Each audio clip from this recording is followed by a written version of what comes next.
Now to an incredible find overseas, an elaborate series of stone monuments believed to have been hidden for thousands of years not far from the famous site of Stonehenge. For 5,000 years, Stonehenge has stood in silence while every generation tried to decode it and failed. In 2026, researchers stopped debating and handed the entire record, every excavation, scan, survey, and calculation ever made to an AI, and told it to search for patterns no human could hold in mind at once. What it returned is the part nobody can account for. The numbers do not describe a primitive monument built by Neolithic farmers. The bluestones from which the original Stonehenge was constructed were transported from 120 miles to the west.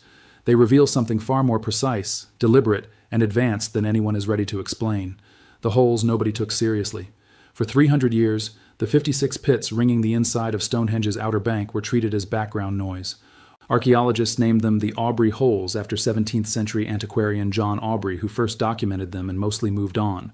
A few held cremated remains. Some sat completely empty. The uneven gaps between them were chalked up to Neolithic imprecision, people doing their best with antler picks and chalk soil. That explanation died in 2026 when a research team fed the most complete Stonehenge data set ever assembled into Grok, the AI built by Elon Musk's XAI. The dataset included every survey, geophysical scan, excavation record, and astronomical calculation produced across 3 centuries of study, petabytes of fragmented data that no single human career could ever hold together at once. Grok didn't start with the famous standing stones. It went straight for the holes. It measured the spacing between all 56 pits down to fractions of a millimeter, then plotted the distance between every consecutive pair around the full 87-meter circle. What came back wasn't scattered. The spacing traced a clean, repeating sinusoidal wave, and that wave matched with near-perfect accuracy the equation describing the Moon's 18.6-year lunar nodal cycle, the full swing of its orbital tilt from maximum to minimum declination and back. Dr. Jennifer Walsh, the astronomer brought in to verify the result, ran the correlation twice before writing it into her report. Her conclusion was unambiguous. The correlation between Aubrey holes spacing and lunar orbital mechanics is statistically overwhelming. The probability of this occurring by chance is effectively zero. Then came the question that had gone unanswered for centuries. Why exactly 56? Brooks's answer was mathematical. 18.6 times 3 equals 55.8, rounded to 56. The ring encodes 3 complete lunar nodal cycles. 56 years of the Moon's movement frozen into the ground in chalk. To build that, somebody first had to watch the Moon's rising and setting points for nearly 2 decades, tracking a shift most people never notice. Accurate enough to convert it into physical distance across an 87-meter circle. That's not one observer. That's a chain of people handing the work down across a generation before a single pit was ever cut. Western astronomy didn't formally document the lunar nodal cycle until Edmund Halley in 1693. The holes had it in 3000 BCE, the sound machine nobody was supposed to hear. When Brooks finished with the holes, it turned to the standing stones, and the first thing it did wasn't measure their height or confirm their alignment. It ran an acoustic simulation of the monument in its complete unbroken state. Every sarsen upright in place, every lintel locked, the full ring sealed the way it stood around 2500 BCE. What came back stopped the team. Stonehenge when whole behaves as a tuned resonant cavity. The geometry of the sarsen ring, its precise diameter of 33 meters, the specific height-to-width ratio of the uprights, the continuous sealing formed by the lintels, forces sound to bounce, stack, and sustain in a way that an open field never could. And the dominant frequencies the structure amplifies most strongly sit between 95 and 120 Hz. That range sits below the threshold of conscious hearing. You wouldn't register it as sound, but your body would register it as something else entirely. Modern neuroscience research, including a landmark 2003 study by Vic Tandy and Tony Lawrence published in the Journal of the Society for Psychical Research, confirmed that infrasound in precisely this frequency band produces measurable physiological effects in human subjects. Elevated heart rate, disorientation, intense emotional surges, visual disturbances, and in some cases full hallucinatory episodes. Not from imagination, but from direct pressure on the eyeball and inner ear at frequencies the conscious mind never identifies as sound. Dr. Marcus Chin, the acoustic engineer brought in to independently verify Grok's simulation, ran the model himself expecting to find the error that would explain it away. He didn't find one. His assessment was direct. The precision required to produce these effects is remarkable. Modern acoustic engineers achieve results like this with computer modeling and iterative testing. This structure does it with shaped rock. But the detail that hardened it from coincidence into intention was the spatial distribution of the effect. The infrasound doesn't flood the circle evenly. It spikes at specific nodes, fixed points on the interior floor where the standing wave peaks in intensity. Grok cross-referenced those coordinates against the archaeological record. They match almost exactly the locations where excavations recovered the highest concentrations of cremated human remains. The bodies aren't scattered randomly across the site. They cluster on the precise points the acoustic simulation flagged as most intense, the spots where the monument's effect on a living human body would have been strongest. Somebody knew where the force peaked, and somebody chose to put the dead right there, the blueprint that existed before the stones did. When Grok widened its analysis beyond the monument itself, pulling in LiDAR terrain surveys, geophysical ground-penetrating radar scans, and archaeological records covering several square miles around Stonehenge, the entire frame of the project shifted. Because Stonehenge isn't the project, it's the finishing touch on something that was already there. The AI processed data from the Stonehenge Hidden Landscapes Project, a decade-long survey led by Professor Vincent Gaffney of the University of Bradford, completed in 2020, that mapped the surrounding terrain in unprecedented detail. What Grok found when it ran pattern recognition across that entire dataset was not a monument standing alone on an empty plain. It was a single coordinated geometric figure drawn across miles of ground with Stonehenge sitting at its calculated center, burial mounds positioned in precise triangular relationships with the circle, earthwork enclosures running dead straight for kilometers, timber circles placed at exact distances that mark specific astronomical events when sighted from the monument's center, every feature obeying the same underlying geometry, connected, deliberate, and completely invisible to anyone standing on the ground inside it. Dr. Sarah Bradford, the landscape archaeologist who reviewed Grok's overlay, described the moment the AI drew the connecting lines across the full data set. Seen as isolated sites, none of it resolves. The moment the AI treated it as one system, the design became obvious. It had been lying there unread the entire time. Then Grok dated the pieces, and the timeline collapsed the simple story completely. Several earthworks and mounds wired into this landscape geometry were constructed between 3500 BCE and 3000 BCE, anywhere from 500 to 1000 years before the Sarsen Circle was raised. The blueprint wasn't drawn around Stonehenge. Stonehenge was dropped into a blueprint that already existed, inserted with precision into a master plan laid out by people who never lived to see it finished.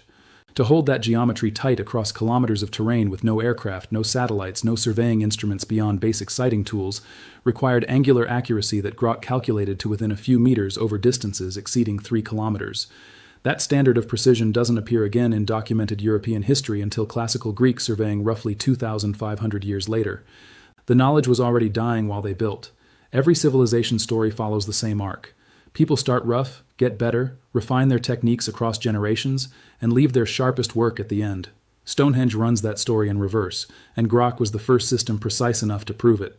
When the AI cross-referenced radiocarbon dating sequences against the structural and acoustic data from every phase of construction, one pattern emerged with uncomfortable consistency. The earliest work is the most precise, the latest work is the crudest, not by a small margin, by a margin that rules out bad weather days and tired workers. The first bluestone arrangements, dating to around 2400 BCE, show the deepest understanding of harmonic acoustics. The stones placed in the initial Sarsen phase hit their acoustic nodes with an average positional error of 3.2 centimeters. By the final construction phases, closer to 1600 BCE, that error had grown to 12.7 centimeters, nearly 4 times wider measured across the same type of placement in the same monument. That gap isn't sloppy hands. It's the measurable distance between someone who understands why a stone goes exactly there and someone who only remembers that it should go roughly there. One is knowledge, the other is a copy of knowledge thinning with every generation it passes through. Dr.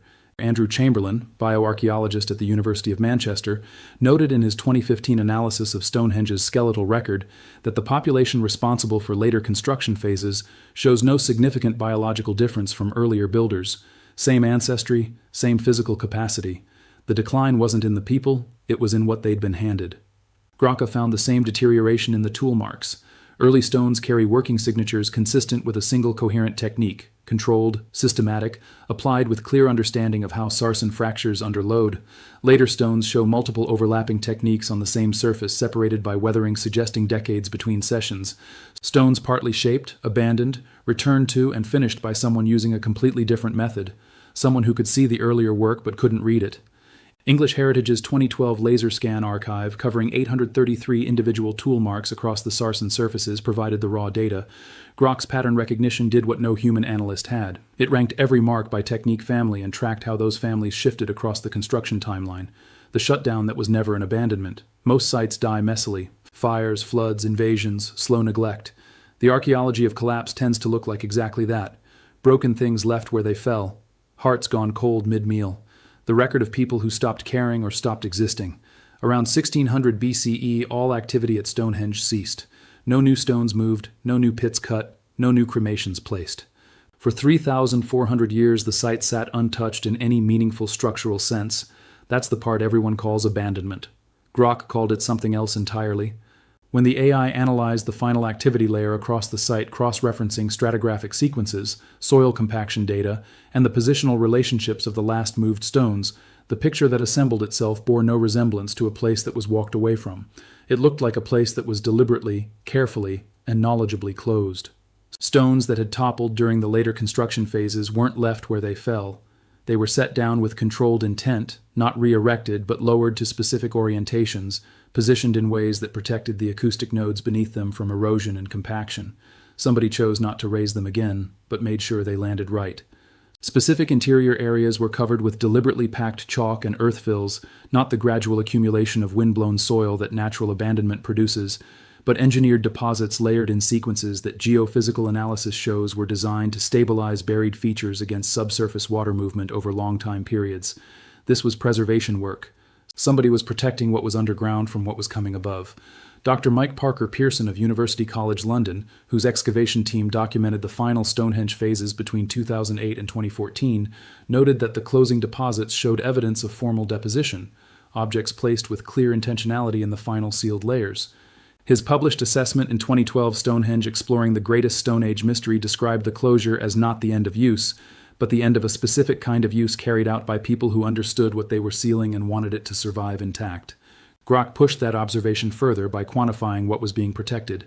The buried features sealed beneath those final chalk deposits sit almost perfectly over the primary acoustic nodes identified in earlier, the same coordinates where infrasound peaks where cremated remains clustered, where the monument did the most to a human body.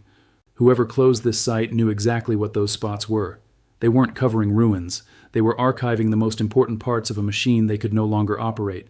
And that distinction reframes the entire 3,400 years of silence that followed. Stonehenge wasn't abandoned the way a village gets abandoned when the water source dries up. It was shut down the way a library gets locked when there's nobody left who can read. The knowledge to run it was gone, but somebody who still half remembered what it had been made sure the machine itself survived for whoever came next. Nobody came. Or if they did, they didn't know what they were looking at. The bodies tell a story the stones never could. For most of Stonehenge's research history, the human remains found at the site were treated as confirmation of the obvious. Sacred place, people buried there, move on. The bones were catalogued, dated, and filed as supporting evidence for the ceremonial interpretation everyone already held. Grok didn't move on. When the AI pulled together the complete skeletal and cremation record, drawing from the Aubrey Hole bioarchaeology project led by Dr. Christy Willis, and published in 2016 in the British Journal of Archaeology, and cross-referenced it against every other data layer simultaneously, the human remains stopped being background confirmation and became the most unsettling data set on the site. Start with the numbers. Stonehenge contains the cremated remains of at least 63 individuals deposited across a period stretching from approximately 3100 BCE to 2500 BCE, the earliest phases of the monument's life before the giant Sarsens ever arrived. These aren't scattered burials. Radiocarbon dating pins them to specific construction phases with remarkable clustering, meaning people were being deposited at the site in concentrated episodes, not continuously across centuries. Then Grok ran the isotopic analysis data. Strontium isotope ratios preserved in tooth enamel, which locks in the geology of wherever a person spent their childhood before adult teeth stopped forming, revealed something nobody had expected from a monument in southern England. At least 15 of the 63 individuals did not grow up anywhere near Salisbury Plain. Their isotopic signatures matched the geology of West Wales, the precise region where the bluestones were quarried. Dr. Christoph Snoek of Vrije Universiteit Brussels, who led the isotopic study published in 2018 in Scientific Reports, was careful in his public language, but the implication of his data was not subtle. These individuals spent their formative years in a region geologically consistent with the bluestone source area. They were brought to Stonehenge or came to it from the same place the stones came from. The stones made the journey from Wales, so did the people buried with them. Grok's pattern recognition then did what no human analyst had attempted. It mapped the burial locations of the Welsh origin individuals against the acoustic node coordinates from the resonance simulation. The overlap was not random. 9 of the 15 Welsh origin cremations sit within 1.2 meters of primary acoustic nodes. The spots were infrasound peaks, where the monument's effect on human physiology would have been most intense. These weren't random pilgrims who happened to die near a sacred site. They were specific people from a specific place. The same place the most acoustically significant stones came from, deposited at the most acoustically significant points in the monument.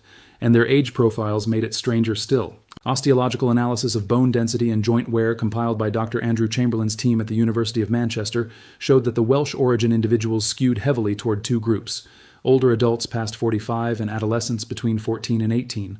Almost nobody in between. Not the demographic spread of a community burying its dead naturally. A selection.